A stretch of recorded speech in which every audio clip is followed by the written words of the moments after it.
Então a gente vai seguir aqui com, como já falou, a leitura do livro História da Igreja.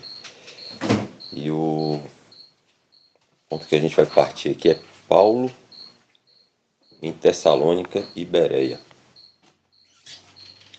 Paulo e Silas, lembrando aí os irmãos que quiserem comentar alguma coisa, pode me interromper. E aí eu paro, ou os irmãos também que tiver alguma dúvida, quiser perguntar, fique à vontade. Paulo e Silas agora dirigem seu percurso até Tessalônica. Timóteo e Lucas parecem ter ficado para trás em Filipos por um tempo, tendo passado através de Anfípolis e Apolônia. Paulo e Silas chegam a Tessalônica. Ali eles encontram uma sinagoga. Era uma cidade comercial de grande importância, onde muitos judeus residiam.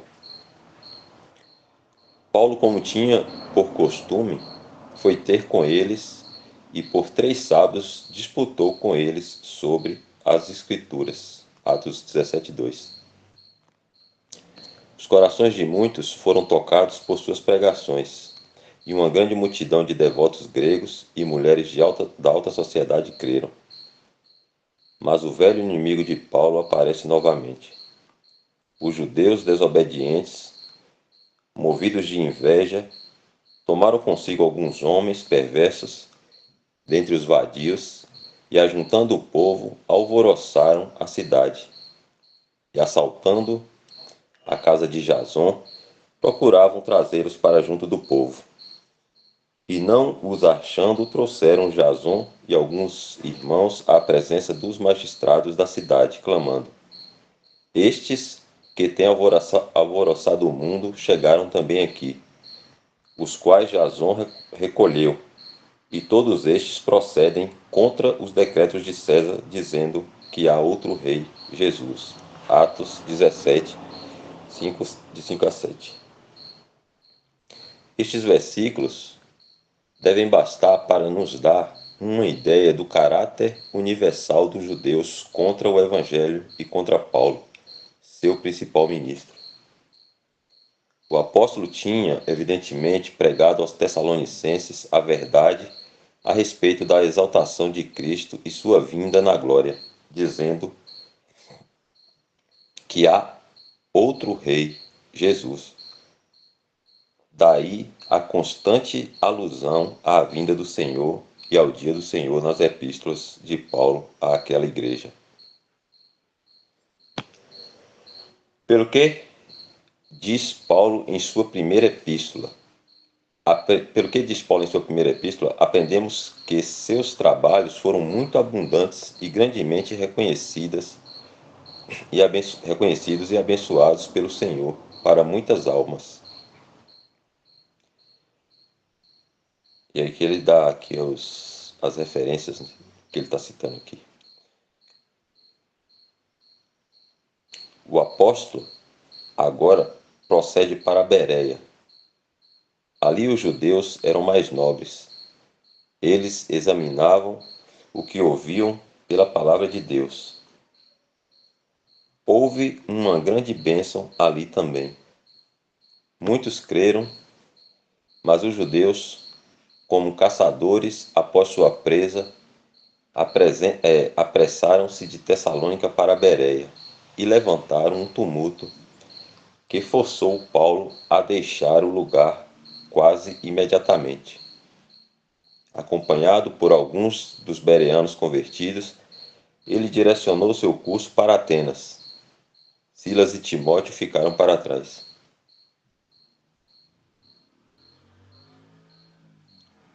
Dá um tempinho aqui, se algum irmão quiser fazer algum comentário, fica à vontade.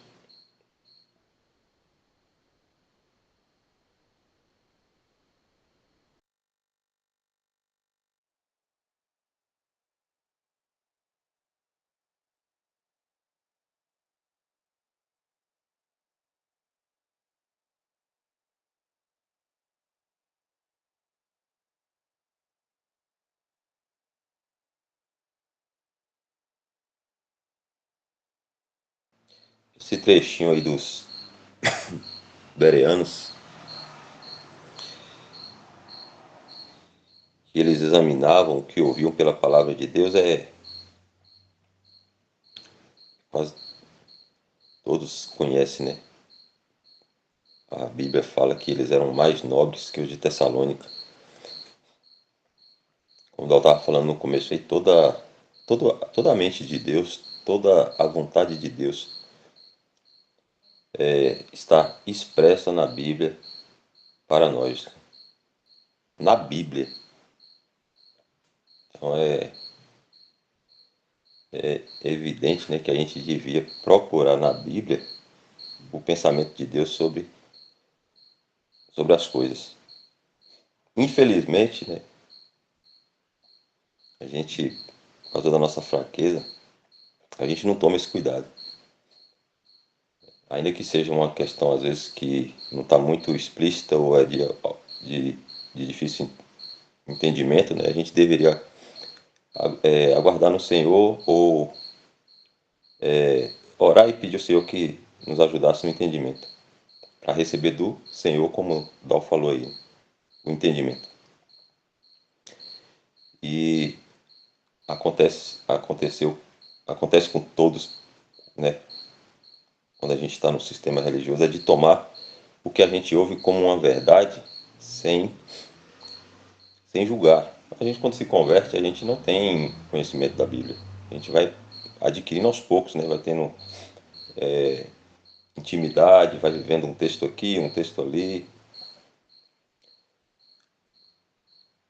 A gente tem o Espírito Santo que vai nos dando entendimento das coisas que a gente vai lendo, mas é um processo. E é devagar, né? A gente não crê hoje e entende tudo amanhã. À medida que a gente vai lendo, se exercitando, o Senhor vai nos revelando as coisas. Quando a gente está no sistema, a gente toma tudo como verdade que a gente ouve. E uma vez contaminado, desfazer é mais difícil, né? Uma ideia já estabelecida. Como o Dal falou, a gente precisa agora se esvaziar, né? e buscar da fonte. E orar ao Senhor para Ele nos revelar, nos dar o entendimento correto. Então, os irmãos sempre têm ensinado assim, né? Ainda que seja um irmão exercitado, um irmão reunido ao nome do Senhor, que está há muitos anos fora do sistema religioso, ou que de nenhum, nunca passou por nenhuma denominação, não foi contaminado com as más doutrinas, ainda assim, tudo que a gente ouve, a gente deveria, como está aí, a gente leu, né? Eles examinavam o que ouviam pela palavra de Deus. A gente devia julgar tudo que a gente ouve pela palavra de Deus. Isso aí que ia nos preservar de qualquer erro, né? E de qualquer mal entendimento.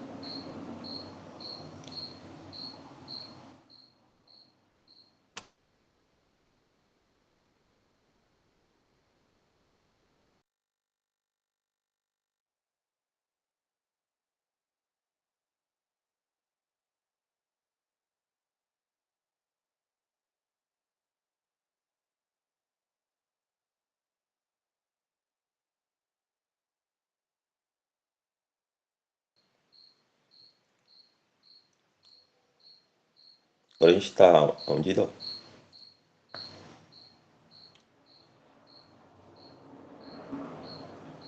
A visita de Paulo a Atenas. A gente viu Filipos, né? A gente viu Tessalônica e Bereia, agora Atenas. A aparição do apóstolo em Atenas é um evento de grande importância em sua história.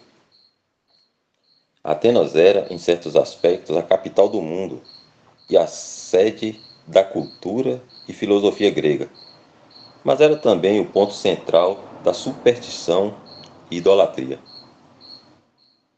É muito interessante observar que o apóstolo não tinha pressa de começar seu trabalho nesse lugar.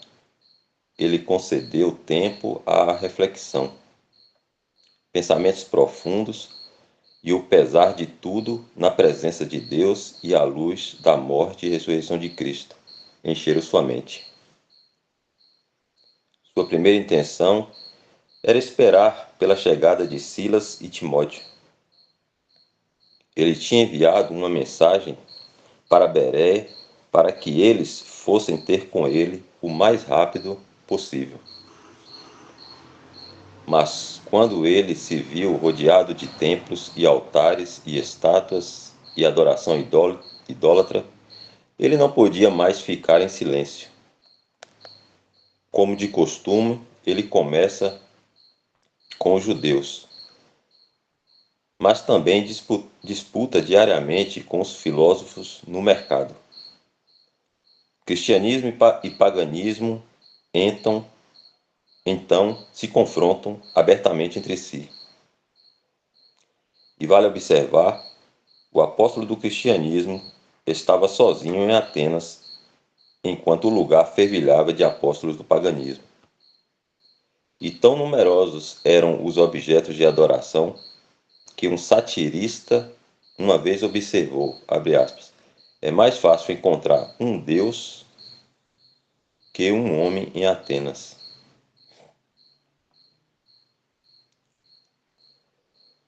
Alguns, com desprezo, ridicularizavam o que ouviam, e outros ouviam e desejavam ouvir mais. Abre aspas, e alguns dos filósofos epicureus e estoicos contendiam com ele, e uns diziam, que quer dizer este paroleiro?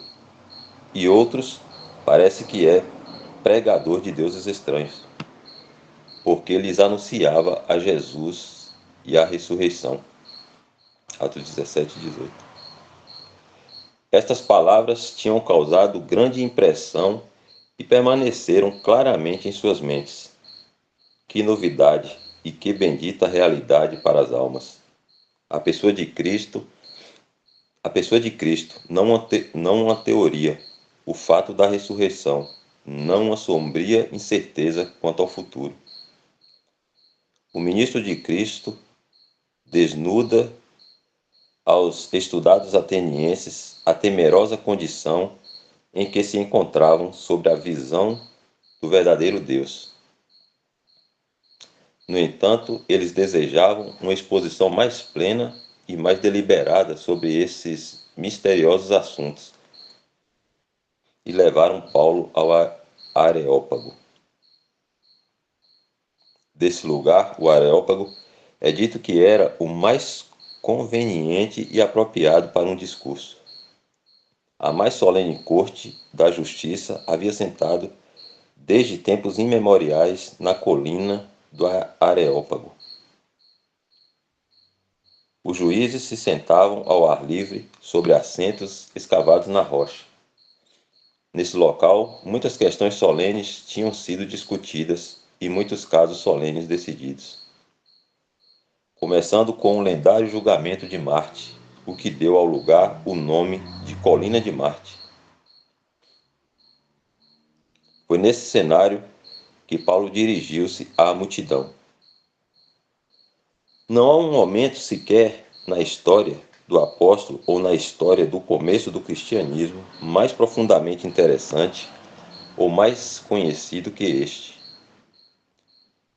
Inspirado por sentimentos para a honra de Deus e cheio do conhecimento sobre a condição do homem à luz da cruz, o que deve ter ele sentido enquanto estava na colina de Marte?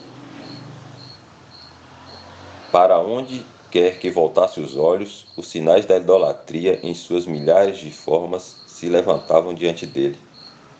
Ele poderia ter sido traído diante das circunstâncias a falar com exagerada ousadia, mas ele dominou seus sentimentos e absteve-se de uma linguagem intemperada. Considerando a fervência de seu espírito e a grandeza de seu zelo pela verdade, foi um notável exemplo de autonegação e autocontrole. Mas seu Senhor e Mestre estava com ele, embora para o olho humano ele estivesse sozinho diante dos atenienses e dos muitos estrangeiros que se reuniam naquela universidade do mundo.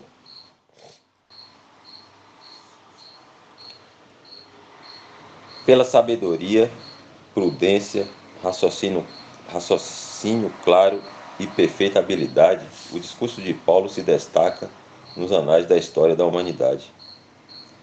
Ele não começou atacando seus falsos deuses ou denunciando a religião deles como uma ilusão satânica e objeto de seu ódio absoluto. O zelo sem conhecimento teria feito assim, e teria ficado satisfeito com sua própria fidelidade.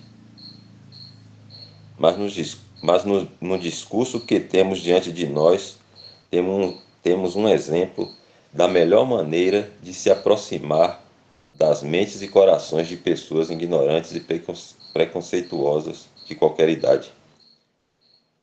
Que o Senhor possa dar sabedoria a todos os seus servos para seguir esse exemplo.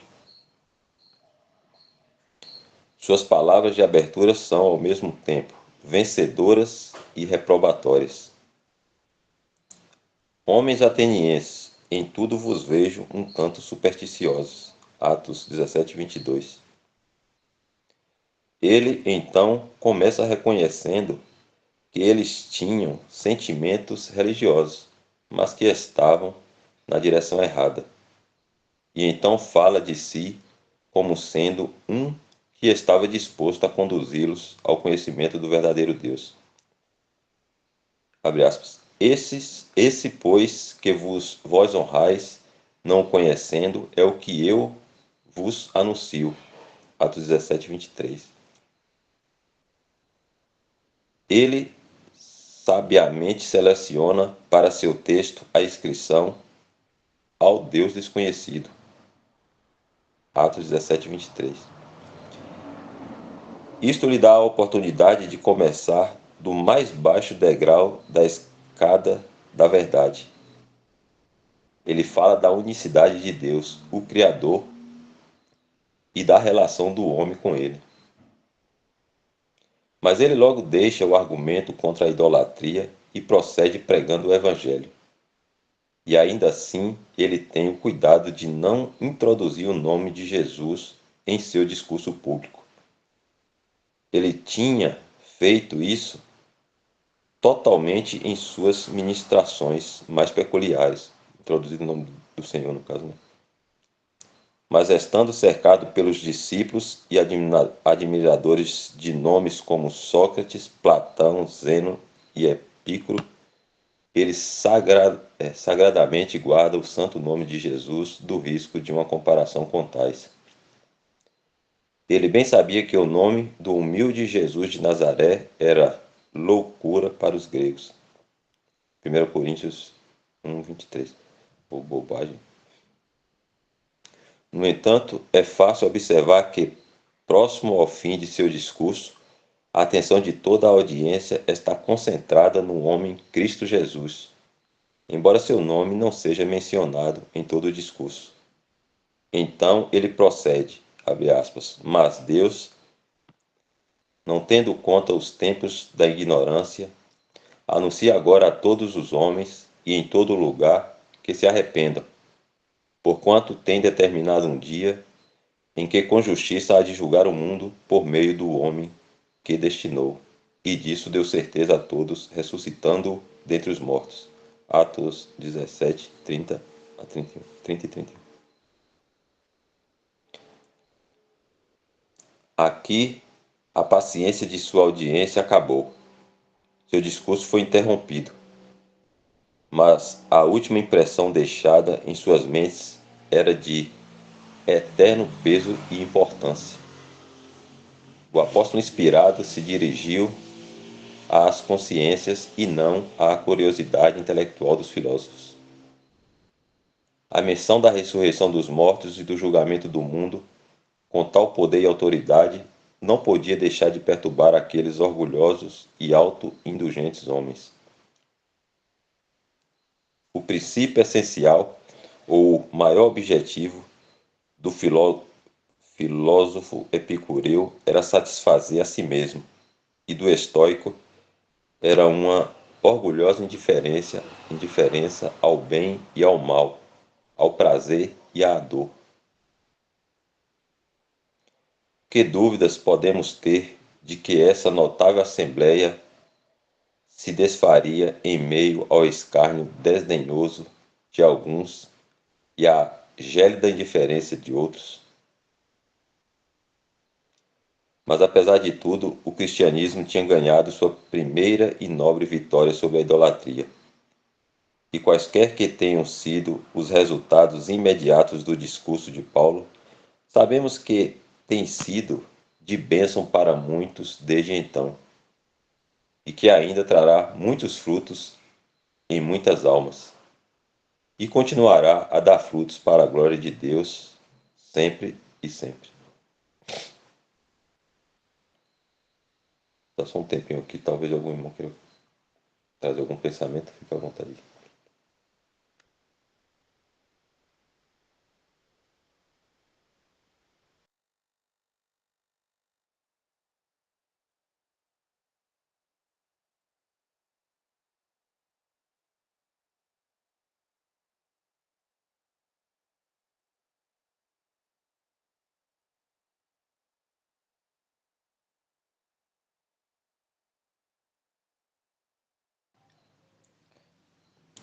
Vamos seguir aqui.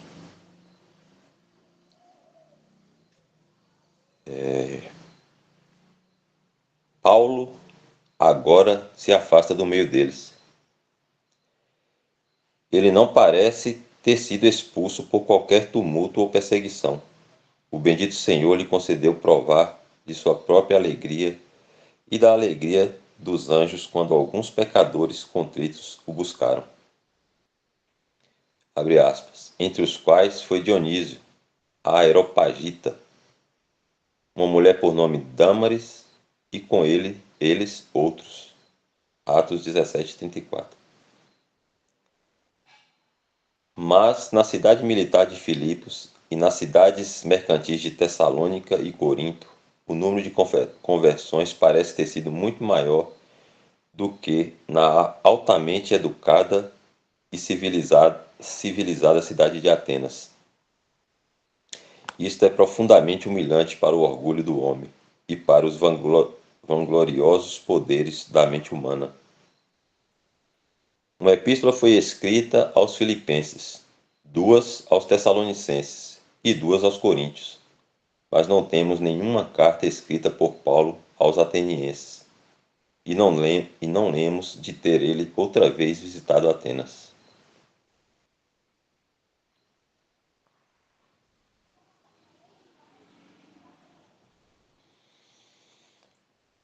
Agora a gente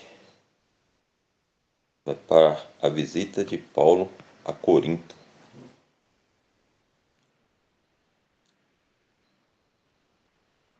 Se a leitura estiver rápida ou devagar, os irmãos vai sinalizando aí que a gente ajusta aqui, viu? A visita de Paulo a Corinto.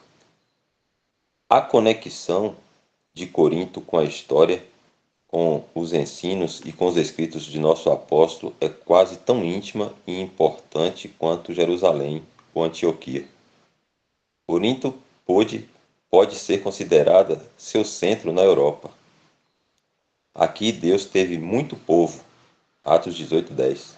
E aqui Paulo ficou 1 ano e 6 meses ensinando entre eles a palavra de Deus, Atos 18:11. Foi também em Corinto que ele escreveu suas duas primeiras cartas apostólicas, as duas epístolas aos Tessalonicenses. Corinto, a capital romana da Grécia, era uma grande cidade mercantil em conexão imediata com Roma e com o oeste do Mediterrâneo, com Tessalônica e Éfeso no Mar Egeu e com a Antioquia e Alexandria a leste. Assim, por meio de seus dois notáveis portos, a cidade recebia embarcações tanto dos mares ocidentais quanto dos mares orientais. Paulo parece ter viajado sozinho a Corinto.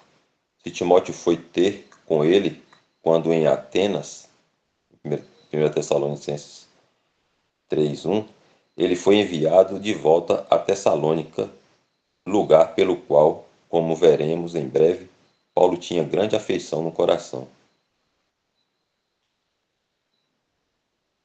Logo após sua chegada, ele inesperadamente encontrou dois amigos e companheiros na obra, Áquila e sua esposa Priscila. Nesta época em particular, deveria haver um número maior de judeus em Corinto do que o normal, pois Cláudio tinha mandado que todos os judeus saíssem de Roma. Atos 18:2. O Senhor usou assim o banimento de Áquila e Priscila para fornecer um lugar para seu solitário servo ficar.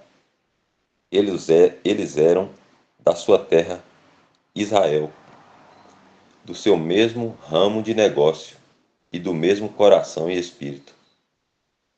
Abre aspas, e como era do mesmo ofício, ficou com eles e trabalhava, pois tinham por ofício fazer tendas. Atos 18:3. Quão graciosos e maravilhosos são os caminhos do Senhor para seu servo. Em uma cidade de riqueza e comércio cercada de gregos nativos, colonos romanos e judeus vindos de todos os cantos, ele trabalha silenciosamente em seu próprio comércio, de modo a não ser um incômodo para nenhum deles. Aqui temos, de certo modo, um exemplo da mais profunda e elevada espiritualidade, combinada com o trabalho diligente nas coisas comuns desta vida. Que exemplo e que lição! Sua labuta diária não gerava impedimento à sua comunhão com Deus. Nunca ninguém conheceu tão bem ou sentiu tão profundamente o valor do Evangelho que ele carregava consigo. As questões da vida e da morte estavam ligadas a isso. E mesmo assim ele podia se entregar ao trabalho comum. Mas isto ele fez, assim como a pregação para o Senhor e para os seus santos. Ele frequentemente se refere a isto em suas epístolas e fala disso como um de seus privilégios. Abre aspas, e em tudo me guardei de vos ser pesado, e ainda me guardarei. Como a verdade de Cristo está em mim, esta glória não me será impedida nas regiões da Acaia. 2 Coríntios 11, 9 e 10. Há outra coisa relacionada a esta característica do percurso do apóstolo que é de grande interesse. Acredita-se, em geral, que ele tenha escrito suas duas epístolas aos Tessalonicenses mais ou menos nessa época, e alguns pensam que também a epístola aos Gálatas. Estas permanecem diante de nós como verdadeiras testemunhas de sua proximidade com Deus e sua comunhão com Ele, enquanto se mantinha com o trabalho de suas próprias mãos. Mas quando chega o sábado de descanso, a oficina é fechada, e Paulo vai à sinagoga.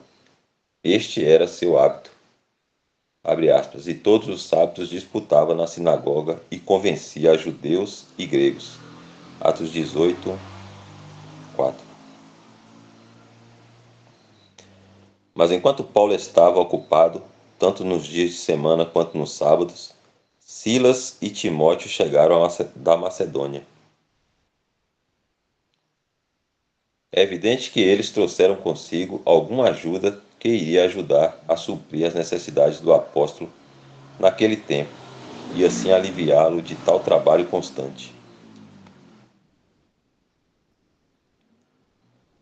A chegada de Silas e Timóteo parece ter encorajado e fortalecido o apóstolo. Seu zelo e energia no Evangelho são evidentemente fortalecidos. Ele abre aspas, foi impulsionado no Espírito, testificando aos judeus que Jesus era o Cristo. Atos 18:5. Mas eles se opuseram à sua doutrina e blasfemaram. Isto levou Paulo a tomar seu curso com grande ousadia e decisão.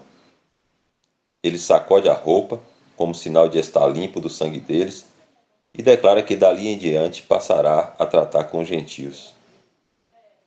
Em tudo isto, ele foi conduzido por Deus e agiu de acordo com sua mente, com a mente de Deus, no caso, né?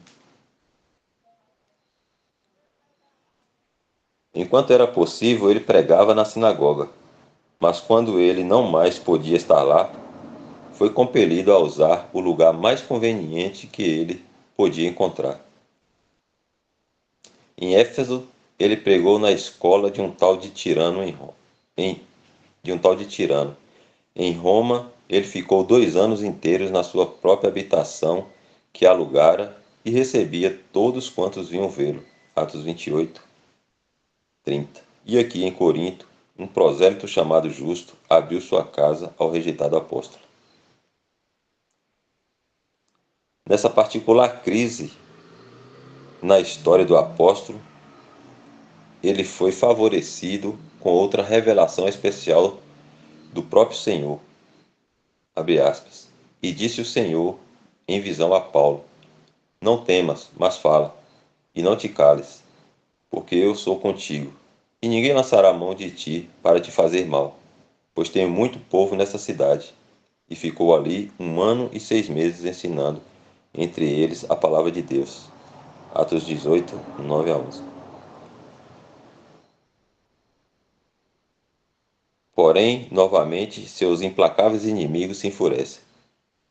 O grande sucesso do Evangelho entre os pagãos excitou a raiva dos judeus contra Paulo, que procuraram usar a vinda de Galho, um novo governador, para realizar suas más intenções. Galho foi o irmão de Sêneca, o filósofo, e como tal era muito bem instruído. Ele era sábio, justo e tolerante como governador, embora desdenhoso em seu tratamento com as coisas sagradas. Mas o Senhor, que estava com seu servo, como ele mesmo tinha dito, usou a incrédula indiferença de Galho para derrotar os maliciosos desígnios dos judeus e para virar suas falsas acusações contra eles mesmos. Como estavam frustrados em seus propósitos malignos, o apóstolo tinha maior liberdade e menos aborrecimento ao levar em frente a obra do Evangelho. Seus benditos frutos logo se manifestaram por toda a província da Acaia. 1 Tessalonicenses 1:8-9.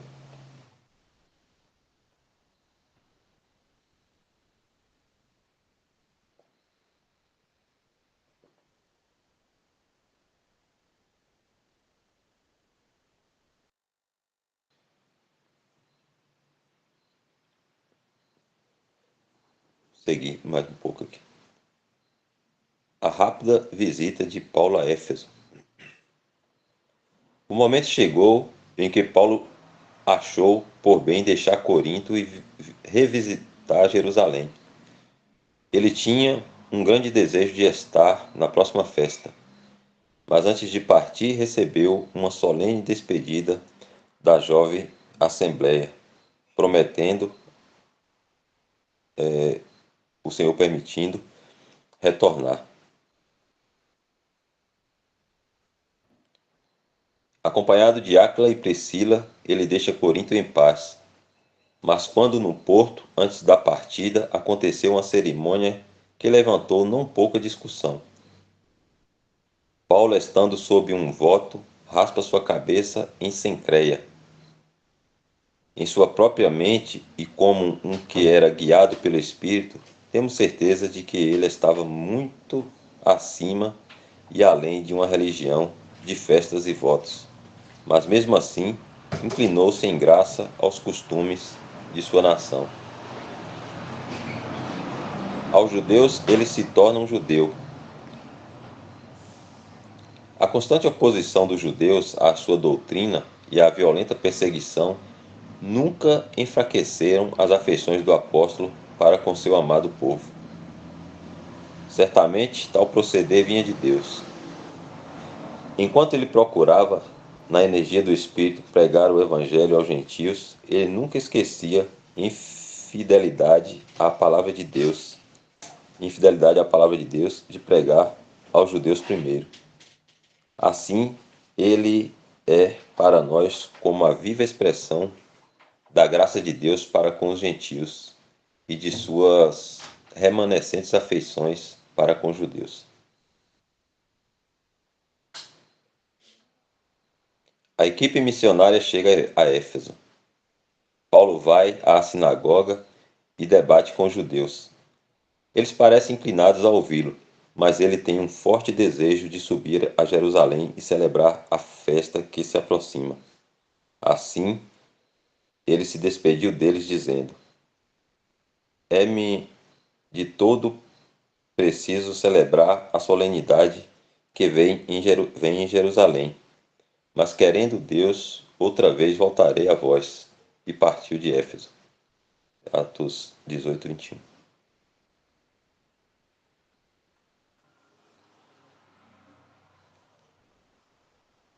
O que os irmãos acham aí? A gente segue ou mais um pouco ou para aqui? Deixa eu ver onde vai aqui.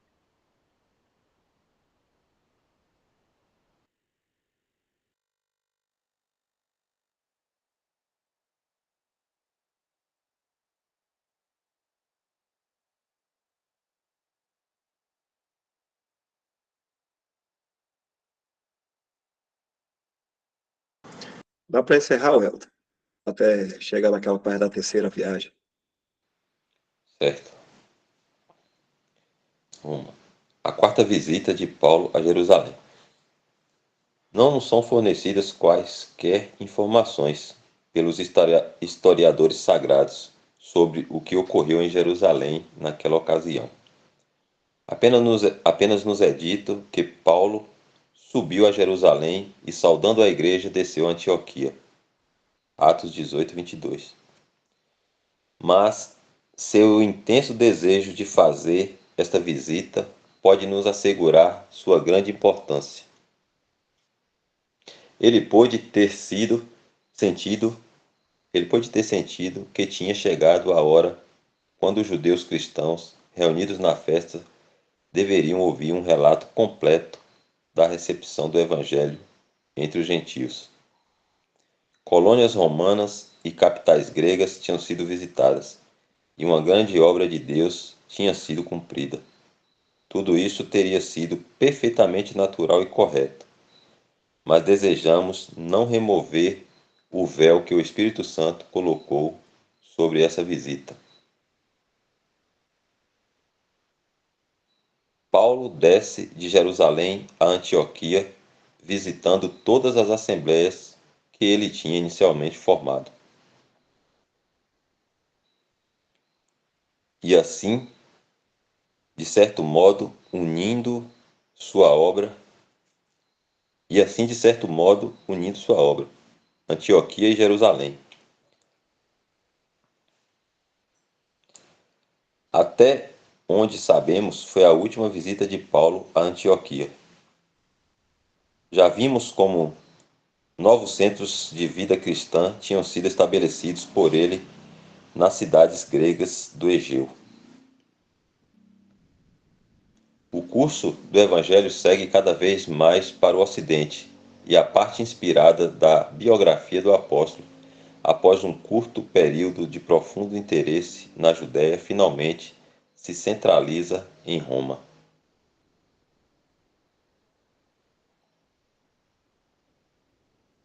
O retorno de Paulo a Antioquia.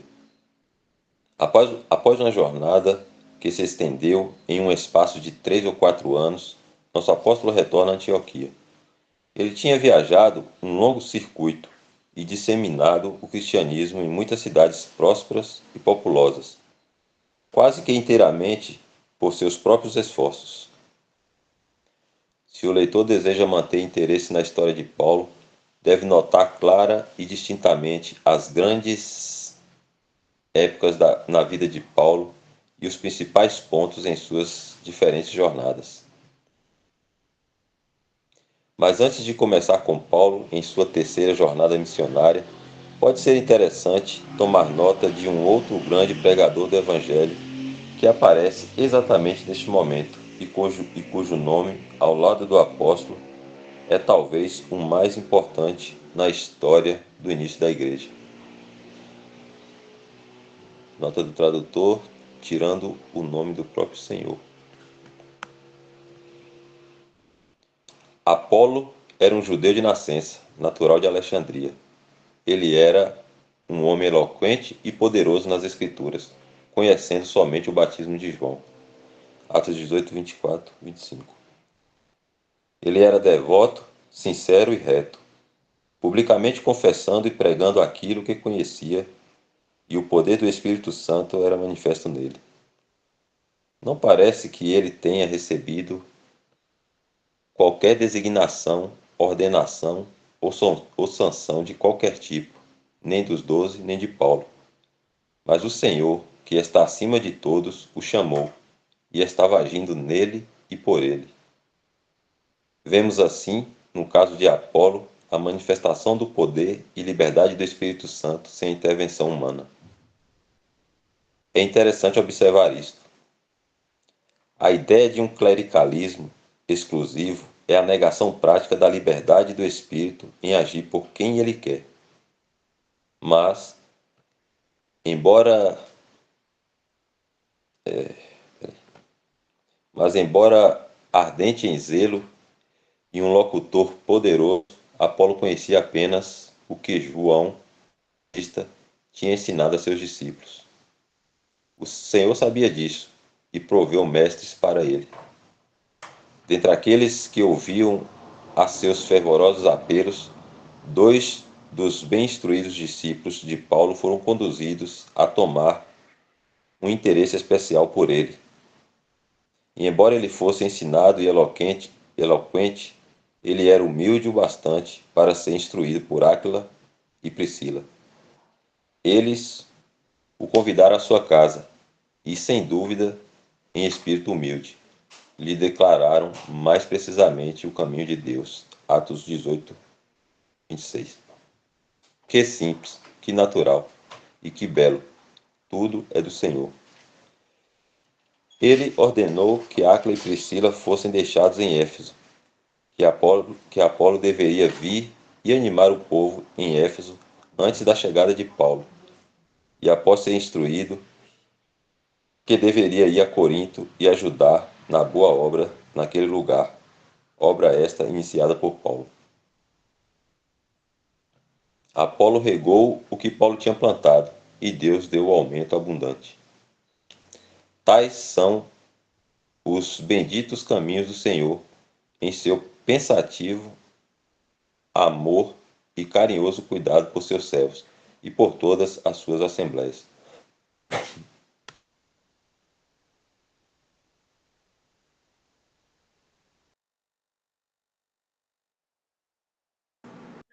Então, a partir daqui, a gente vê na próxima reunião, se o senhor permitir, a terceira viagem de Paulo.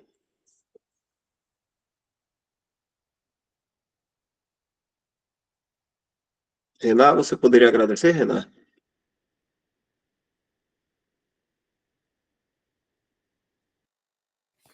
Vamos lá, irmão. Já tirou a gravação?